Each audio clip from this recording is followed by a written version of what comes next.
Okay, सो कल के topic को हम लोग आगे बढ़ाते हैं।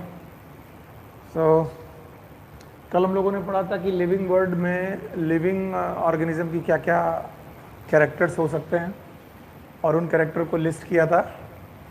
कैरेक्टर को लिस्ट करते वक्त हम लोगों के सामने एक लिस्ट बनी थी, वो एक बार और आप लोग दोहरा सकते हैं। आप याद करिए, हमने बताया था कि जो लिविंग ऑर्गेनिज्म होते हैं वो ग्रोथ करते हैं, इसके अलावा लिविंग ऑर्गेनिज्म रिप्रोडक्शन करते हैं। ग्रोथ रिप्रोडक्शन के अलावा लिविंग ऑर्गेनिज्म में सेंसिटिविटी होती है। इसके अलावा लिविंग ऑर्गेनिज्म में रेस्पॉन्सिवनेस होता है।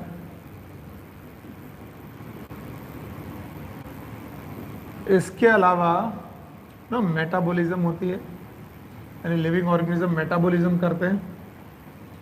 ये 5 मेन कैरेक्टर के अलावा मैंने बताया था सेल्फ रेप्लिकेट कर सकते हैं।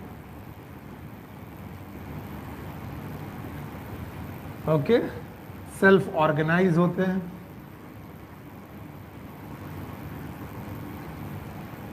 एक और प्रॉपर्टी मैंने आपको बताई थी, इनमें इवर्जेंट प्रॉपर्टी होती है।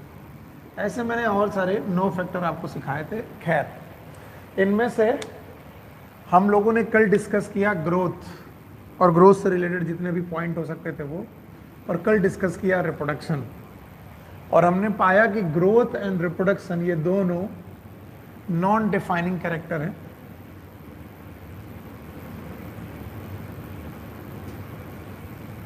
नॉन डिफाइनिंग कैरेक्टर का मतलब है जरूरी नहीं कि ये हर लिविंग ऑर्गेनिज्म के साथ एक कैरेक्टर एसोसिएट ही हो। इन दोनों में से जो ग्रोथ नाम का कैरेक्टर है वो लिविंग के साथ साथ नॉन लिविंग लोगों के बीच में भी होता है, ग्रोथ बाय एक्यूमुलेशन वाला कैरेक्टर। और इसके अलावा रिप्रोडक्शन वाला कैरेक्टर कल हम लोगों ने पढ़ाया था कि हर लिविंग ऑर्गेनिज्म जरूरी नहीं है कि रिप्रोडक्शन करे। जैसे कि कल हम लोगों ने एग्जाम्पल लिया था म्यूल का। तो जब म्यूल के बारे में बताया गया तो बताया गया वो एक स्टेराइल प्राणी है, और स्टेराइल प्राणी होने की वजह से हमने कहा कि वो रिप्रोडक्शन नहीं कर सकता। तो ज़रूरी नहीं कि दुनिया का हर लिविंग ऑर्गेनिज्म रिप्रोडक्शन करे ही, इसलिए वो डिफाइनिंग कैरेक्टर नहीं बन पाया। ठीक है, तो आज इतने सारे कैरेक्टर पढ़ाने के बाद, इन 2 कैरेक्टर पढ़ाने के बाद आज मैं मेटाबॉलिज्म नाम के कैरेक्टर की तरफ आगे बढ़ रहा हूँ। ऑल्दो अभी मैंने सेंसिटिविटी और रेस्पॉन्सिवनेस आपको नहीं पढ़ाई है, लेकिन आज का हमारा टॉपिक है metabolism. First of all, what is metabolism?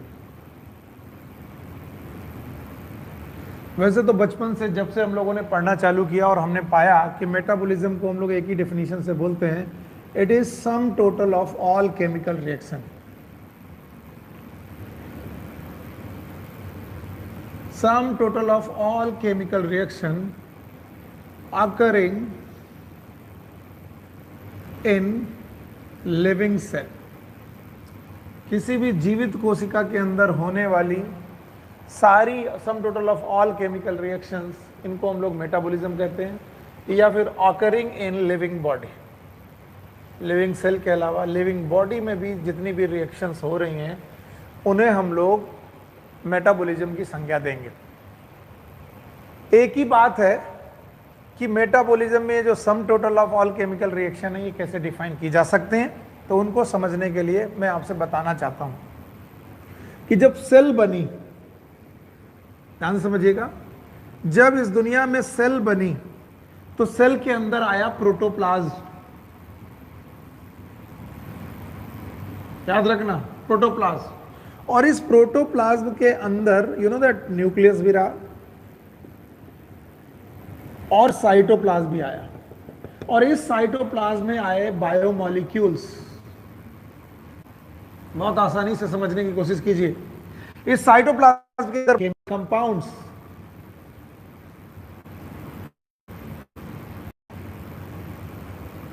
बहुत ध्यान से समझने की कोशिश करिएगा, और जरा सा भी इधर उधर दिमाग लगाएंगे आप बोर होने लगेंगे, समझ में नहीं आएगा। तो आपके सामने जो है सेल है, इस सेल के अंदर प्रेजेंट है केमिकल्स, और केमिकल्स जिनका नाम है बायोमॉलिक्यूल। अगर ये बायोमॉलिक्यूल ना होते तो आप इस दुनिया में जिंदा नहीं होते। आपकी बॉडी में बायोमॉलिक्यूल होने की वजह से ही आप जिंदा हैं, याद रहे। तो इन बायोमॉलिक्यूल, इन केमिकल को, कुछ रिएक्शन इन बायोमॉलिक्यूल को बना रही हैं, फॉर्मिंग रिएक्शन है, और कुछ ऐसी रिएक्शन है जो ब्रेकिंग रिएक्शन है। यानी कुछ बायोमॉलिक्यूलों को, उन्हीं पर्टिकुलर बायोमॉलिक्यूल को ब्रेक कर रही हैं, या किसी पर्टिकुलर बायोमॉलिक्यूल को फॉर्म कर रही हैं, या फिर पर्टिकुलर बायोमॉलिक्यूल को ब्रेक कर रही हैं। ऐसी रिएक्शन, फॉर्मिंग और ब्रेकिंग रिएक्शन को मिलाकर हम लोग मेटाबॉलिज्म बोलते हैं। अब जाकर के आप पूछेंगे it is sum total of all chemical reaction, का मतलब है what is the meaning of sum total. Sum total का मतलब है कुछ ऐसी रिएक्शन जो फॉर्म करे किसी कंपाउंड को, कुछ ऐसी रिएक्शन जो ब्रेक करें किसी कंपाउंड को। अगर मैं इसको एम ही पढ़ाता रहा तो आपको समझ में नहीं आएगा। लेट सपोज आपके सामने मैं ग्लूकोज नाम का बायोमॉलिक्यूल रखता हूं, ये रहा वो ग्लूकोज। तो बहुत सारी ऐसी रिएक्शन होंगी जिनकी वजह से ग्लूकोज बन रहा होगा, फॉर्मिंग होंगी जो ग्लूकोज को बना रही होंगी, और बहुत सारी ऐसी रिएक्शन भी होंगी जो ग्लूकोज को ब्रेक कर रही होंगी किसी दूसरे कंपाउंड में, ब्रेकिंग करने वाली रिएक्शन होंगी। तो ग्लूकोज को बनाने वाली रिएक्शन और ग्लूकोज को ब्रेक करने वाली रिएक्शन आपकी कॉन्टिन्यूअस आपकी बॉडी में चलती रहेंगी। इन फॉर्मिंग रिएक्शन का नाम हम लोगों ने एनाबॉलिक रिएक्शंस रखा है, एनाबॉलिक रिएक्शंस। और ब्रेकिंग रिएक्शन का नाम हम लोगों ने कैटाबॉलिक रिएक्शन रखा है। जो ग्लूकोज को बनाए उनका नाम हो गया एनाबॉलिक, और जो ग्लूकोज को तोड़ दें उन्हें बोले कैटाबॉलिक। अब आप कहेंगे ग्लूकोज क्यों? ग्लूकोज नहीं, कोई भी बायोमॉलिक्यूल अगर आपकी कोशिका में प्रेजेंट है तो उसका फॉर्मिंग और ब्रेकिंग अगर कॉन्टिन्यूअस चलता रहा तो एनाबॉलिज्म और कैटाबॉलिज्म दोनों चलती रहेंगी, और एनाबॉलिज्म और कैटाबॉलिज्म दोनों चलती रहेंगी तो sum total of all chemical reaction it is known as metabolism. तो सही बात तो ये है कि metabolism is nothing but of anabolism plus catabolism. ये एनाबॉलिज्म और कैटाबॉलिज्म सम टोटल है, यानी जब तक आपकी मेटाबॉलिज्म और कैटाबॉलिज्म। अगर आप कोई बात मैं कुछ और समझाने की कोशिश करता हूं। चलिए, जितने भी कैरेक्टर बताए गए उन कैरेक्टर में ग्रोथ और रिप्रोडक्शन कल मैंने आपको पढ़ा, क्लास के लिए मेटाबॉलिज्म है, और मेटाबॉलिज्म समझाते वक्त मैंने बोला it is a some total of all chemical reaction. याद रहे, all living organism perform metabolism. दुनिया के जितने भी ऑर्गेनिज्म हैं वो मेटाबॉलिज्म को कोई भी दुनिया का नॉन लिविंग ऑर्गेनिज्म मेटाबॉलिज्म नहीं कर सकता। No non living organism can perform metabolism.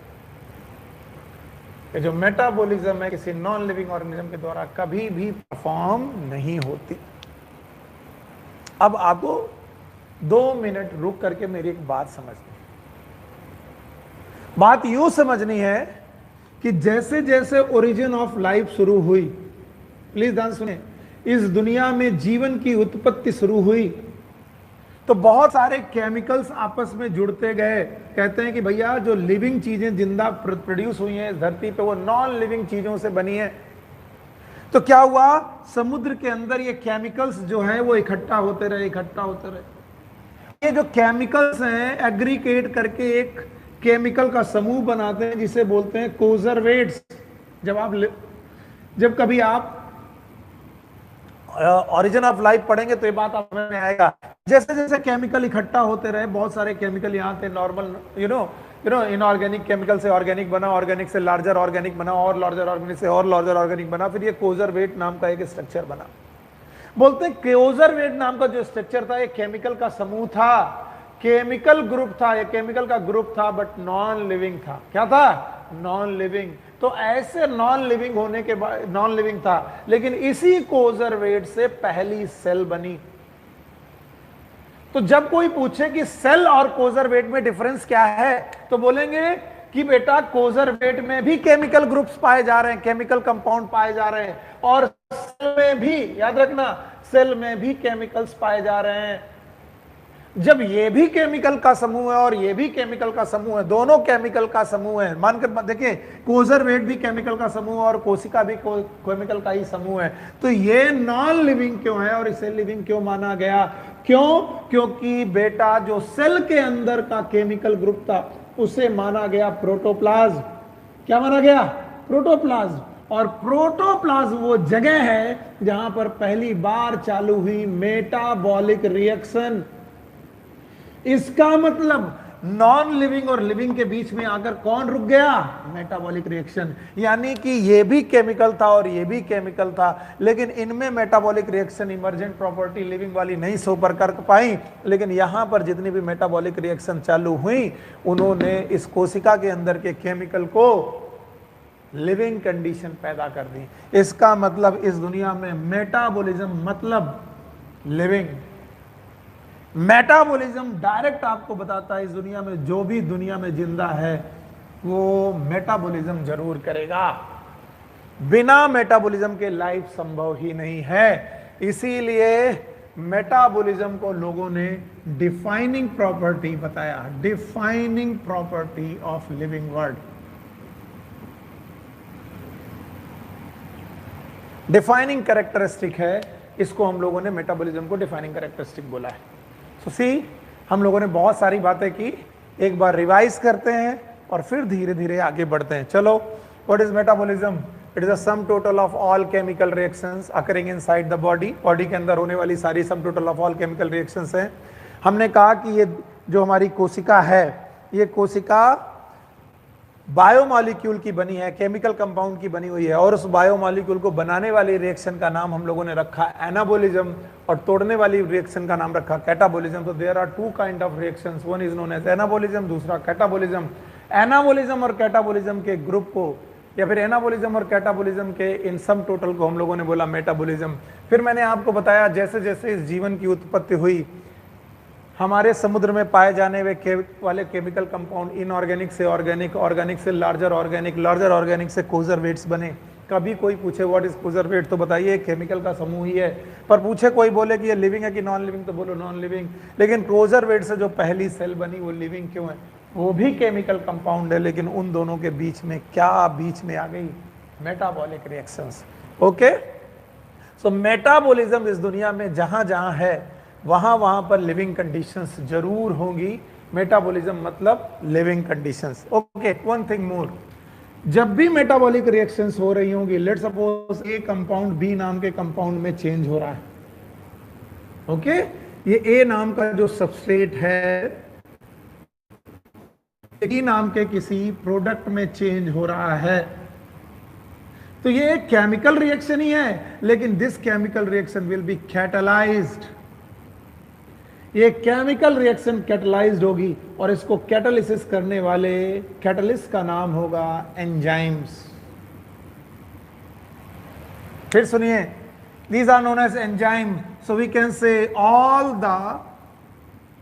the metabolic reactions are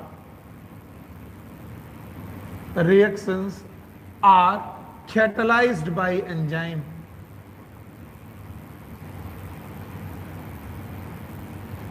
तब मैं आपसे सोचने के लिए बोलूंगा कि एक नॉर्मल रिएक्शन चल रही हो स्मॉल ए से स्मॉल बी, ये नॉर्मल रिएक्शन स्मॉल ए से small B reaction chemical reaction normal chemical reaction कहलाएगी। लेकिन वहीं पर एक कैपिटल बी की दूसरी एक रिएक्शन चल रही है और उस रिएक्शन को आपने बोला कि सर ये मेटाबॉलिक रिएक्शन है। तो मैंने पूछा कि मेटाबॉलिक रिएक्शन भी तो एक केमिकल रिएक्शन है। आपने कहा ठीक है सर, मेटाबॉलिक रिएक्शन भी एक केमिकल रिएक्शन है, नॉर्मल रिएक्शन की तरह केमिकल रिएक्शन है, लेकिन फिर भी इसे मेटाबॉलिज्म क्यों नहीं बोल रहे हैं और इस रिएक्शन को मेटाबॉलिज्म क्यों बोल रहे हैं? क्योंकि इन दोनों रिएक्शन में एक ही डिफरेंस है, दैट इज एंजाइम्स। इसका मतलब इस दुनिया में वो सारी रिएक्शंस जो एंजाइम की प्रेजेंस में हो रही हैं, they are known as metabolic reactions. इन्हें बोलेंगे मेटाबॉलिक रिएक्शंस। तो अभी अभी मैंने तुम्हें बताया कि कोशिका के अंदर पाए गए प्रोटोप्लाज्म में ऐसी क्या खास बात थी जो कोजरवेट में नहीं थी? यस, प्रोटोप्लाज्म में पाए गए जो भी प्रोटोप्लाज्म था उनमें जो भी बेटा रिएक्शंस चल रही थी वो कैटलाइज्ड हो गई थी। ये नॉर्मल कैटालिसिस नहीं हुई थी बल्कि एंजाइम की प्रेजेंस में हुई थी, और एंजाइम्स की प्रेजेंस में कैटलाइज होने की वजह से हम लोगों ने इन रिएक्शन का नाम लिविंग रिएक्शन रख दिया और इन लिविंग रिएक्शन को हम लोगों ने मेटाबॉलिक रिएक्शन बोला। तो देखा जाए, प्रोटोप्लाज्म ना होता तो एंजाइम ना होते, मेटाबॉलिक रिएक्शन ना होती और इसका मतलब इस दुनिया में जीवन ना होता। इसलिए प्रोटोप्लाज्म को हम लोग फिजिकल बेसिस ऑफ लाइफ बोलते हैं। Physical basis of life. अगर इस दुनिया में प्रोटोप्लाज्म ना होता तो दुनिया में लाइफ भी ना होती। क्यों? क्योंकि प्रोटोप्लाज्म ना होता तो मेटाबॉलिज्म ना होती, और मेटाबॉलिज्म ना होती तो लिविंग कंडीशंस ना होती। क्या आप इस बात को समझ पाए कि भाई मेटाबॉलिज्म कितनी इंपॉर्टेंट चीज है? ओके, अब वो आपको कुछ बातें और समझाने की कोशिश करते हैं। वो कहते हैं कि सर जी आप टेस्ट ट्यूब ले लो। मैंने कहा ठीक है भाई, टेस्ट ट्यूब ले लिया। ओके, और बोलते हैं टेस्ट ट्यूब में आप कुछ सबस्ट्रेट डाल दो। ठीक है, मैंने कहा मैंने सबस्ट्रेट डाल दिया। बोलते हैं इस सबस्ट्रेट में कुछ आप एंजाइम डाल दो। मैंने कहा ठीक है भाई, एंजाइम डाल दिया। तो हमने कहा टेस्ट ट्यूब में ओके कुछ सबस्ट्रेट, एक या दो सबस्ट्रेट प्रेजेंट हैं और एंजाइम प्रेजेंट हैं, तो क्या वहां पर मेटाबॉलिक रिएक्शन होने लगेंगी? यस, बिल्कुल होने लगेंगी, क्योंकि मेटाबॉलिक रिएक्शन के लिए मैंने बताया है कि this reaction must be catalysed bye enzyme. तो टेस्ट ट्यूब में होने वाली वो रिएक्शन जो एंजाइम की प्रेजेंस में कैटलाइज्ड हो रही हैं, उन्हें हम लोग मेटाबॉलिक रिएक्शन बोलेंगे। यस, तो बताओ क्या इन रिएक्शन को हम लिविंग रिएक्शन बोल सकते हैं? बिल्कुल, घबराना मत, खूब बिंदास तरीके से बोलिए कि यस, यहां पर ये रिएक्शन लिविंग रिएक्शन है। पर क्या ये लिविंग रिएक्शन होने की वजह से, इस लिविंग रिएक्शन होने की वजह से ये टेस्ट ट्यूब पूरी की तरह लिविंग हो गई? नो, टेस्ट ट्यूब को हम लोग लिविंग नहीं बोल पाएंगे। क्यों नहीं बोल पाएंगे? क्योंकि ये तो एक फिजिकल थिंग है, ऑल्दो इसके अंदर लिविंग रिएक्शन चल रही है। तो हम बड़ी अजीब पसोपेश में आ जाते हैं कि ये ना तो हमें लिविंग लगता है और ना तो ये नॉन लिविंग लगता है। क्यों? क्योंकि लिविंग होने के लिए मेटाबॉलिज्म चाहिए, मेटाबॉलिज्म रिएक्शन चल रही है तो इसे लिविंग बोलिए सर। लेकिन अगर मैं मेटाबॉलिक रिएक्शन कहूं, लिविंग रिएक्शन चल रही है, तो इस टेस्ट ट्यूब को लिविंग माना जाए? No, test tube is not living. Then sir ये लिविंग और नॉन लिविंग को सही ढंग से डिफाइन करने लायक बात नहीं है। और पहला ही क्वेश्चन सबसे बड़ा क्वेश्चन होता है कि ये कौन सी बात हो गई? या तो आप इसे लिविंग बोलिए या तो नॉन लिविंग बोलिए। तो मैं आपसे फिर कहूंगा, आप वापस लौटिए सेल की तरफ। जब आप सेल के अंदर जाते हैं, सेल के अंदर जाते हैं, प्लीज ध्यान से समझिए, यहां पर प्रोटोप्लाज्म है। यस, प्रोटोप्लाज्म है। तब मैं बोलूंगा कि इस प्रोटोप्लाज्म में एक मेटाबॉलिक रिएक्शन है कि मैनी मेटाबॉलिक रिएक्शन है? Yes, many metabolic reaction. Okay, और ये जो मैनी मेटाबॉलिक रिएक्शंस चल रही हैं, बहुत सारी मेटाबॉलिक रिएक्शंस चल रही हैं, ये सब की सब ऑल मेटाबॉलिक रिएक्शन मिल करके, ऑल मेटाबॉलिक रिएक्शन मिल करके एक स्टेट पैदा करती हैं, और उस स्टेट को हम लोग लिविंग स्टेट बोलते हैं। क्या बोलते हैं? Living state. और ये लिविंग स्टेट तभी पॉसिबल है जब एक मेटाबॉलिक रिएक्शन हो, दो रिएक्शन हो, तीन रिएक्शन हो, कि all, it is all metabolic reaction. तो कोशिका को लिविंग हम इसलिए बोल पाए, सेल को लिविंग हम इसलिए बोल पाए कि यहां पर होने वाली all metabolic reactions, all metabolic reactions जो हैं वो एक साथ चल रही हैं। तो एक लिविंग रिएक्शन से आप जिंदा नहीं हो जाते कि सर मेरे अंदर एक ग्लूकोज बनने लगा और ग्लूकोज बनना ही मुझे जिंदा रखा है। नहीं, मेरे अंदर बनने वाले सारे बायोमॉलिक्यूल मेरे जिंदा रहने के लिए बहुत जरूरी है। इसलिए इस कोशिका में होने वाले सारे की सारी मेटाबॉलिज्म बहुत ज्यादा जरूरी है लिविंग कंडीशन के लिए। अब वापस आइए टेस्ट ट्यूब में। टेस्ट ट्यूब में क्या सारी मेटाबॉलिक रिएक्शन चल रही है? नो, वहां पर केवल एक रिएक्शन चल रही है, और वो एक या दो रिएक्शन इसे लिविंग कंडीशन नहीं बना सकती। फिर से क्वेश्चन, क्या सर यहां पर कोशिका की सारी लिविंग कंडीशंस पैदा कर दी, कोशिका की सारी रिएक्शन अगर मैं टेस्ट ट्यूब में कराने लगूं तो क्या टेस्ट ट्यूब को लिविंग माना जाएगा? मैं कहूंगा करा के तो देखिए, क्योंकि सारी लिविंग कंडीशन, सारी मेटाबॉलिक रिएक्शन कराने के लिए यहां नॉर्मल केमिकल नहीं चाहिए। नॉर्मल केमिकल की बजाय क्या चाहिए? प्रोटोप्लाज्म। और भाइयों बहनों, प्रोटोप्लाज्म बंद बोतलों में नहीं होता। आपको टेस्ट ट्यूब में प्रोटोप्लाज्म नहीं मिलेगा, और प्रोटोप्लाज्म केवल मिलता है सेल के पास। इसीलिए सेल का दूसरा नाम, कोशिका का दूसरा नाम प्रोटोप्लास्ट भी है। प्रोटोप्लास्ट वो स्ट्रक्चर जो प्रोटोप्लाज्म को अपने अंदर रखे, उस स्ट्रक्चर को ही हम लोग प्रोटोप्लास्ट या सेल बोलते हैं। आप ध्यान समझिए, कि अगर टेस्ट ट्यूब में प्रोटोप्लाज्म प्रेजेंट हो और फिर होगा, तब मैं कहूंगा कि भैया प्रोटोप्लाज्म टेस्ट ट्यूब में रख करके सारी मेटाबॉलिक रिएक्शन की ही नहीं जा सकती। तब आप कहेंगे सर सारी मेटाबॉलिक रिएक्शन करनी है तो करें कहां? तब हम कहेंगे केवल एक ही जगह पॉसिबल है कि सारी मेटाबॉलिकल रिएक्शन केवल सेल में ही परफॉर्म की जा सकती है। Only cell is the place where all metabolic reaction can be perform. और अगर सारी मेटाबॉलिक नहीं की जा सकती हैं तो सेल के अलावा दुनिया में और कोई चीज नहीं हो सकती। इसीलिए बेटा हमने बचपन से पढ़ा है सेल इज, याद करो हम लोगों ने बचपन से पढ़ा है कि cell is a structural and functional unit of life. यानी सेल से छोटा स्ट्रक्चर पॉसिबल नहीं है जिसमें जिंदगी हो, और सेल से छोटा फंक्शन भी पॉसिबल नहीं है जिसमें लाइफ हो। इसका मतलब लाइफ होने के लिए मिनिमम रिक्वायरमेंट क्या है? सेल। कई बार सेल इज फंडामेंटल, ये शब्द भी लिख देते हैं, fundamental structural and functional unit of life. इसका मतलब सेल से छोटी चीज जिसमें लाइफ हो पॉसिबल ही नहीं है। याद रहेगा, सेल ही सबसे छोटी चीज है जिसमें लाइफ हो सकती है। सेल से छोटी चीज और कोई नहीं है जिसमें लाइफ हो। इसीलिए क्यों? क्योंकि सेल ही छोटी सी छोटी चीज है जहां पर कौन सी रिएक्शन हो रही है? Metabolic reaction. इसलिए अगर मेटाबॉलिज्म डिफाइनिंग प्रॉपर्टी है तो याद रखना मेटाबॉलिज्म कहीं भी नहीं बल्कि सेलुलर ऑर्गेनाइजेशन में होती है। तो आप याद रखने सेलुलर ऑर्गेनाइजेशन, सेल का organisation is also a defining property, it is a defining property of living being.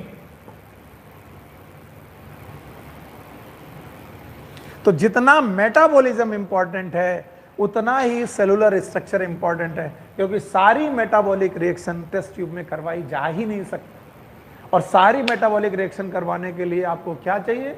आपको चाहिए साइटोप्लाज्म या प्रोटोप्लाज्म। और प्रोटोप्लाज्म क्या बंद बोतलों में मिलता है? क्या आपको किसी टेस्ट ट्यूब में मिलता है? नहीं मिलता है। इसका मतलब प्रोटोप्लाज्म कहाँ मिलता है सर? सेल के अंदर। तो जहां प्रोटोप्लाज्म होगा वहीं सारी मेटाबॉलिक रिएक्शन होंगी, वहीं लिविंग कंडीशंस आएंगी। तो हम कह सकते हैं जहां प्रोटोप्लाज्म होगा वहीं लाइफ होगी। और अब मैं पूछता हूं कि प्रोटोप्लाज्म कहाँ होगा?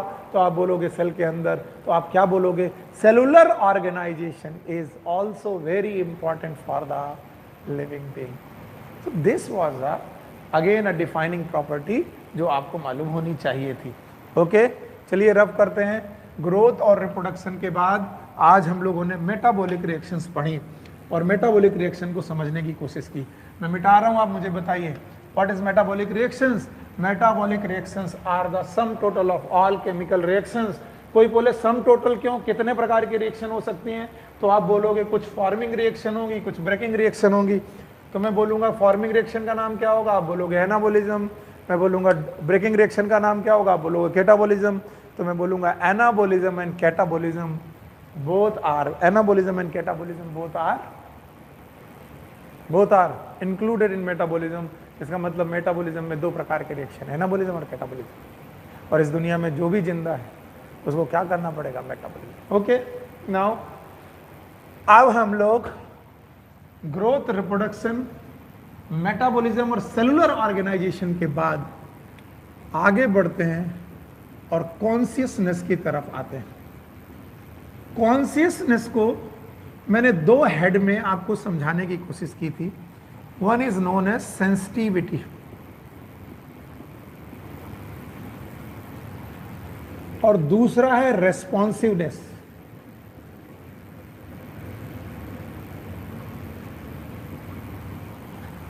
One is known as sensitivity, another one is known as responsiveness.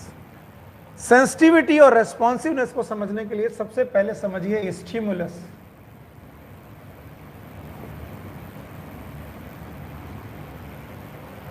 Okay? So what is stimulus? Any change. देखिए मैंने क्या बोला? कोई भी बदलाव any change in physical, chemical or biological, any change in physical, chemical and biological aspect is known as stimulus.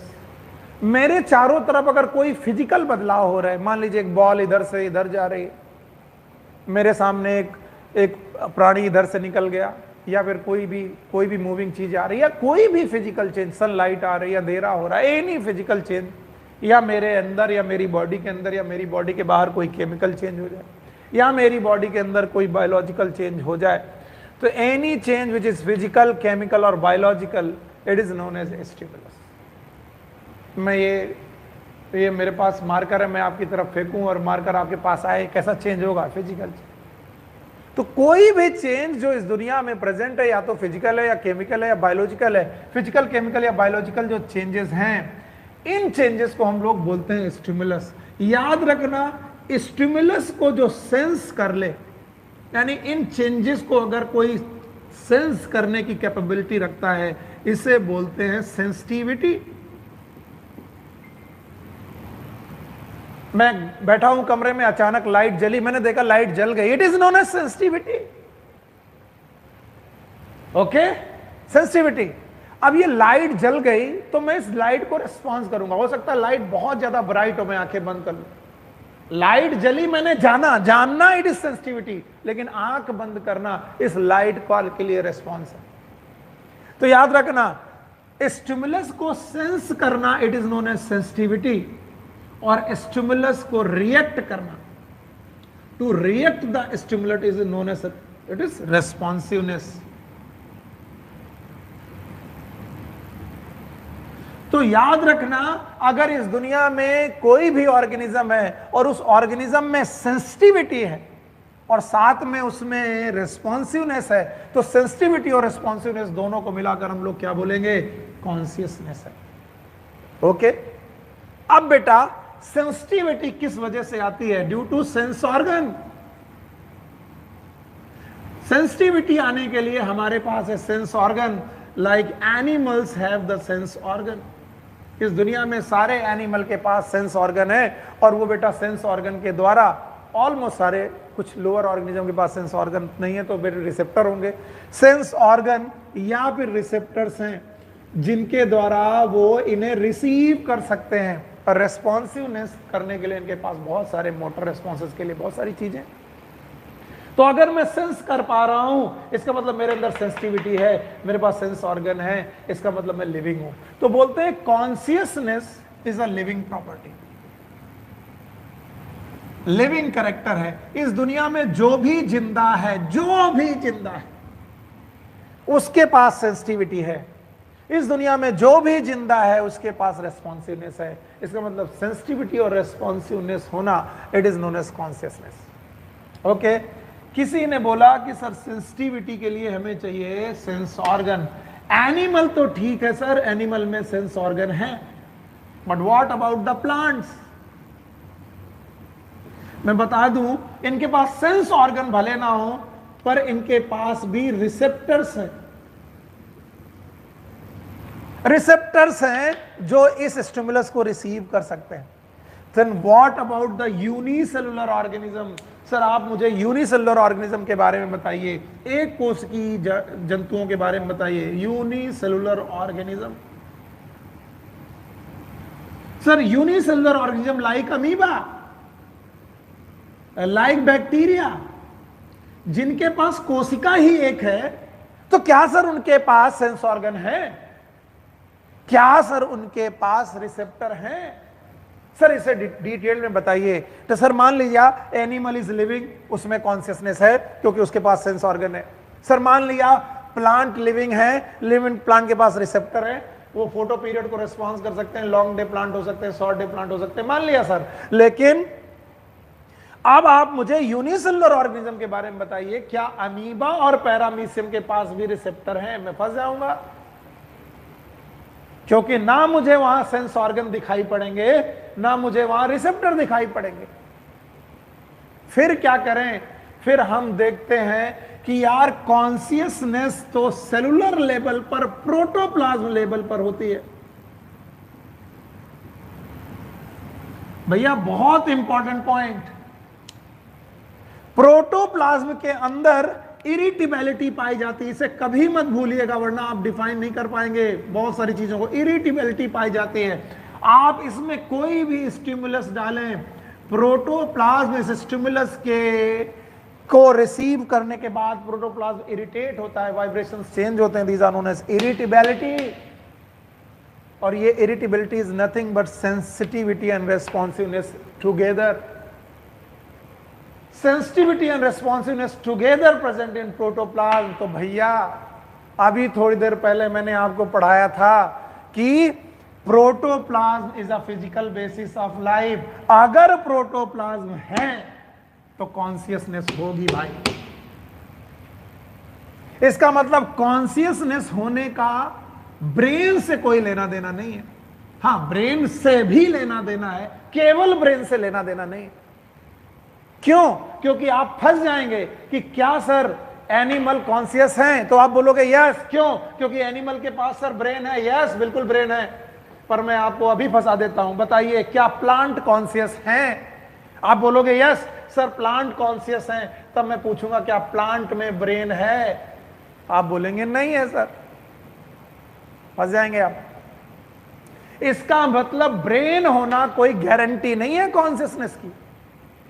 तो फिर consciousness होने की गारंटी क्या है? Yes, this protoplasm. अगर आपके चारों तरफ प्रोटोप्लाज्म है, आपके पास प्रोटोप्लाज्म है, आप कॉन्शियस हैं, और इस कॉन्शियसनेस को हम लोग बोलते हैं cellular level of consciousness.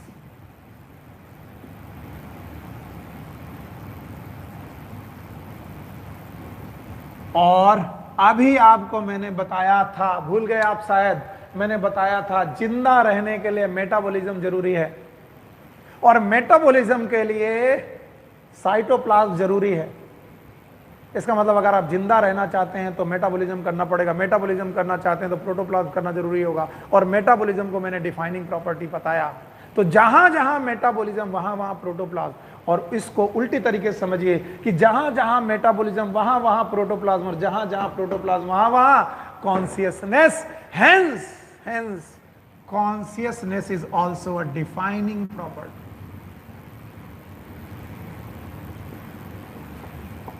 Consciousness भी एक डिफाइनिंग प्रॉपर्टी हो गई। समझ गए? इसका मतलब आप ये कहें कि सर कॉन्शियसनेस डिफाइनिंग प्रॉपर्टी क्यों है, तो मैं बोलूंगा कॉन्शियसनेस डिफाइनिंग प्रॉपर्टी इसलिए है क्योंकि कॉन्शियसनेस प्रोटोप्लाज्म लेवल पर पाई जाती है, और प्रोटोप्लाज्म लेवल पर जो चीज भी पाई जाती है वो कॉन्शियसनेस कहलाएगी। तो कॉन्शियसनेस डिफाइनिंग प्रॉपर्टी हो गई। और मैंने बोला कॉन्शियसनेस होने में दो बातें, one is known as sensitivity, another one is known as responsiveness.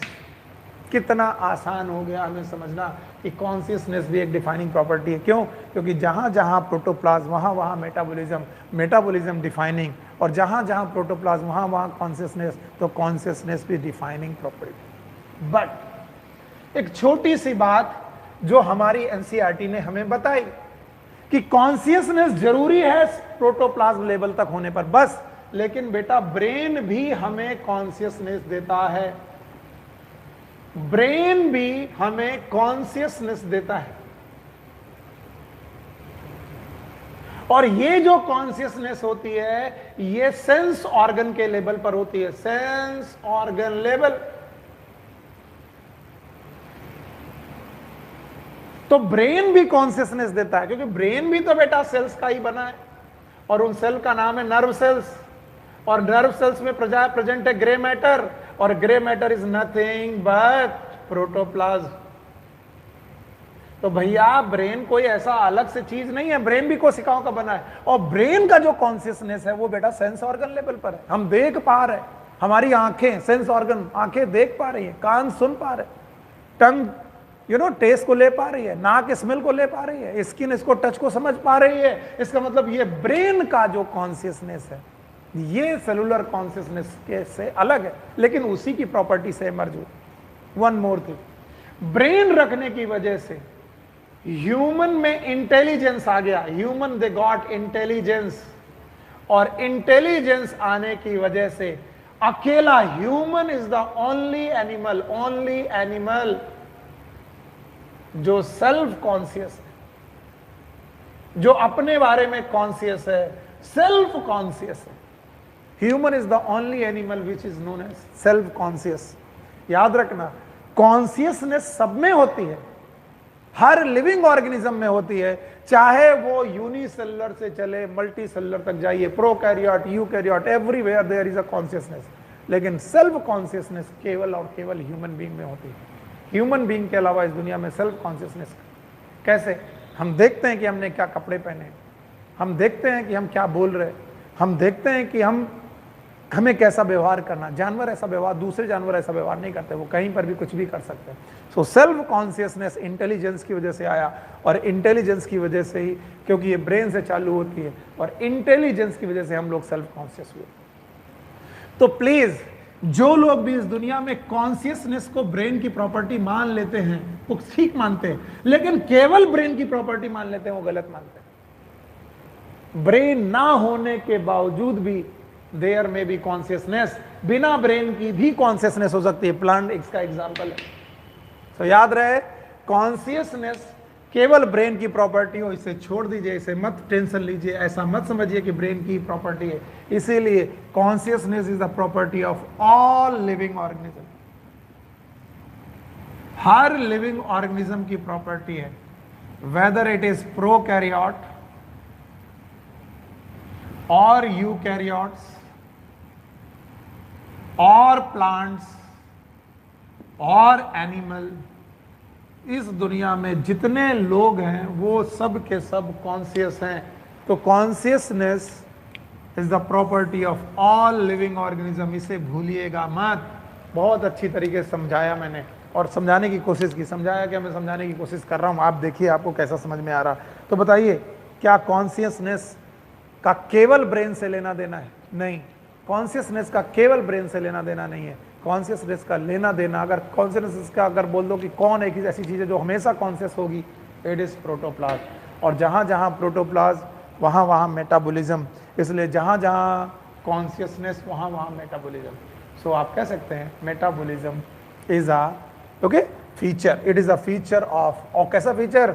Defining feature of the living organism. So आज हम लोगों ने बहुत सारे पॉइंट पे बात की।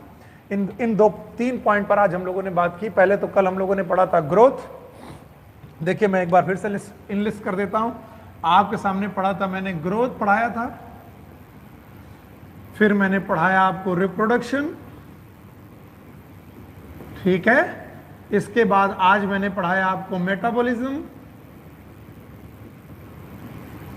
मेटाबॉलिज्म के बाद आपको आज मैंने पढ़ाया सेलुलर ऑर्गेनाइजेशन। सेल का ऑर्गेनाइजेशन, बिना सेल के तो मेटाबॉलिज्म पॉसिबल ही नहीं है। सेलुलर ऑर्गेनाइजेशन, इसके अलावा मेटाबॉलिज्म सेलुलर ऑर्गेनाइजेशन के बाद मैंने अभी अभी आपको पढ़ाया कॉन्शियसनेस। याद रहेगा? तो अब आपको क्या क्या सीखना है? One is growth and reproduction, they are non defining character. याद रखिए, they are non defining character of living being. यानी ये कैरेक्टर पाए तो जाएंगे लेकिन डिफाइनिंग नहीं है। बाकी तीन character, metabolism, cellular organism, consciousness, they are the defining character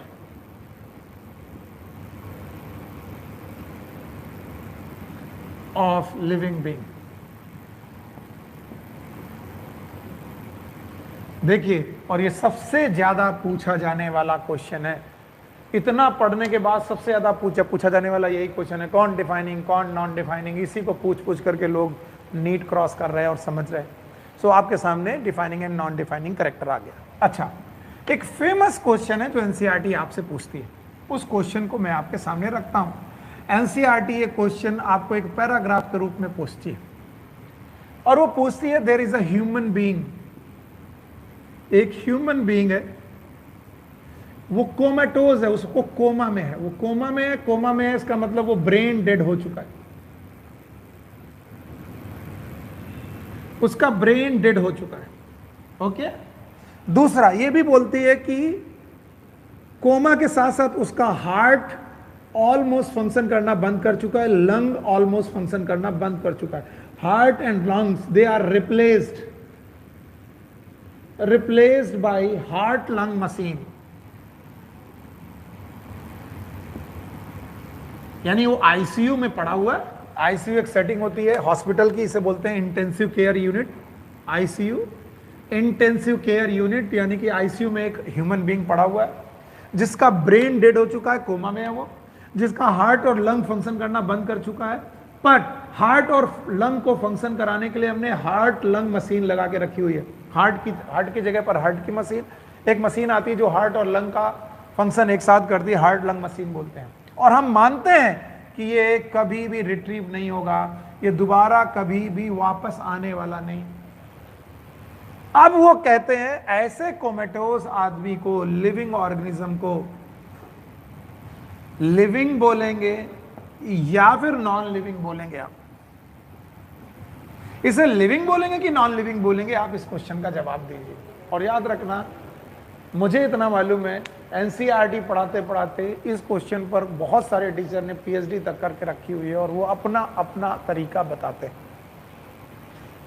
कि भाई वो लिविंग भी है, नॉन लिविंग भी है, कॉन्शियस भी है, नॉन कॉन्शियस भी। अगर कोमा है तो हम लोग एक बात तो कह सकते हैं कि सर वो अनकॉन्शियस है, अनकॉन्शियस है। और अगर अनकॉन्शियस है तो कॉन्शियसनेस तो नहीं है, और कॉन्शियसनेस नहीं है तो इसको नॉन लिविंग बोलना चाहिए। यस, मैं बोल रहा हूं अनकॉन्शियस है, ब्रेन डेड है, इसका मतलब ये डेथ है, ये डेथ है। फिर भी बेटा इसके हार्ट और लंग को मशीन के द्वारा चलाया जा रहा है, बट इसकी कोशिकाओं में, बाकी कोशिकाओं में, लिवर की कोशिकाओं में, किडनी की कोशिकाओं में या फिर स्किन की कोशिकाओं में ब्लड पंप किया जा रहा है। बाकी सेल उसकी लिविंग है, बाकी सेल उसकी बॉडी की लिविंग है। हार्ट, लंग और ब्रेन को छोड़कर बाकी सेल उसकी लिविंग है। क्यों? क्योंकि हमने करवा रहे हैं उसे। तो अब बताइए इसे लिविंग बोलें कि नॉन लिविंग बोलें? तो मैं कहूंगा it is living at cellular level. क्यों? क्योंकि अगर सेल लिविंग है, सेल अगर लिविंग है तो इसका मतलब उसका प्रोटोप्लाज्म जिंदा है, और प्रोटोप्लाज्म जिंदा है इसका मतलब उसके प्रोटोप्लाज्म में कॉन्शियसनेस है, और अगर प्रोटोप्लाज्म में कॉन्शियसनेस है तो प्रोटोप्लाज्म में मेटाबॉलिज्म है, प्रोटोप्लाज्म में मेटाबॉलिज्म है। तो लोग बोलते हैं ये आदमी अनकॉन्शियस है। मैं कहता हूं हाँ ये आदमी अनकॉन्शियस है, लेकिन ब्रेन के लेवल पर अनकॉन्शियस है, सेल के लेवल पर अभी भी कॉन्शियसनेस है, क्योंकि जहां जहां मेटाबॉलिज्म वहां वहां कॉन्शियसनेस। ब्रेन के लेवल पर इट इज अनकॉन्शियस। तो मैं बोलूंगा कि सेलुलर लेवल पर कॉन्शियसनेस भी है, मेटाबॉलिज्म भी है, लेकिन ब्रेन के लेवल पर अनकॉन्शियस है। और याद रखना इसका सेल्फ कॉन्शियस नेचर नहीं है। सेल्फ कॉन्शियस नेचर ये केवल ब्रेन से आता है, इसका मतलब ये ब्रेन के द्वारा लिविंग नहीं है। तो हम इसे लिविंग बोलें कि नॉन लिविंग बोले? ये मेडिकल साइंस का सबसे बड़ा क्वेश्चन है कि अब इसे जिंदा बोले कि मृत बोले। तो भैया medical science brain dead organism को डेड घोषित कर देती है। और नहीं तो इस क्वेश्चन का जवाब दीजिए कि जब हम ऑर्गन का ट्रांसप्लांट करते हैं तो क्या हम जिंदा ऑर्गेनिज्म से उसका लीवर निकाल लेते होंगे? मैंने बोला लेट सपोज मैं अपने लीवर को फ्लेश करूंगा, मैं लीवर को अपना दान कर दूंगा, तो क्या मेरे जिंदा रहते हुए मेरा लीवर निकाला जाएगा? नहीं, मैं मर जाऊंगा, उसके बाद मेरा लीवर निकाल करके दूसरे को दिया जाएगा। इसका मतलब मेरे मरने के बावजूद भी मेरा लीवर जिंदा है, तभी तो काम आएगा। तो इसका मतलब मैं लीवर के लेवल पर जिंदा हूं। क्यों? क्योंकि मेरे लीवर में की सेल में क्या है? कॉन्शियसनेस, मेटाबॉलिज्म है, पर मैं ब्रेन से मर चुका हूं। तो मुझे मृत घोषित करने के लिए डॉक्टर आएगा, और डॉक्टर किस बात पर मृत घोषित करेगा? कि मेरा लीवर जिंदा है इसलिए मैं जिंदा हूं? नहीं, वो कहेगा भैया ये ब्रेन डेड हो गए, इसका मतलब इनको मौत आ चुकी है। तो brain did it is a clinical death. Clinical death हम मान लेते हैं, ब्रेन लेवल पर डेथ है, इसे क्लिनिकल डेथ मान लेते हैं। तो कई बार लोग अनकॉन्शियस को बोल देते हैं कि कॉन्शियसनेस एक एक्सेप्शन है। कभी मत मानिएगा। वो बोलते हैं कि metabolism is defining property without any exception, और कुछ लोग बोल देते हैं कि consciousness is a defining property without exception in the common. No, consciousness भी defining property without any exception, क्योंकि वहां पर हम कॉन्शियसनेस ब्रेन लेवल की नहीं कर रहे बल्कि साइटोप्लाज्म लेवल की कर रहे हैं। तो साइटोप्लाज्म लेवल की कॉन्शियसनेस ही रियल कॉन्शियसनेस है। क्यों? क्योंकि ब्रेन की कॉन्शियसनेस अगर कॉन्शियसनेस मानी जाती तो बताइए प्लांट कॉन्शियस हुए कि अनकॉन्शियस हुए? प्लांट के पास तो ब्रेन ही नहीं है, अगर प्लांट के पास ब्रेन नहीं है तो उनको अनकॉन्शियस मानना जाना चाहिए, लेकिन फिर भी प्लांट को भी कॉन्शियस मानते हैं विदाउट ब्रेन। इसका मतलब कॉन्शियसनेस ब्रेन से ही हो ये जरूरी नहीं है, कॉन्शियसनेस को हम सेलुलर लेवल पर देखते हैं। तो कॉन्शियसनेस भी डिफाइनिंग प्रॉपर्टी हुई, मेटाबॉलिज्म भी डिफाइनिंग प्रॉपर्टी हुई, और विदाउट एनी एक्सेप्शन हुई।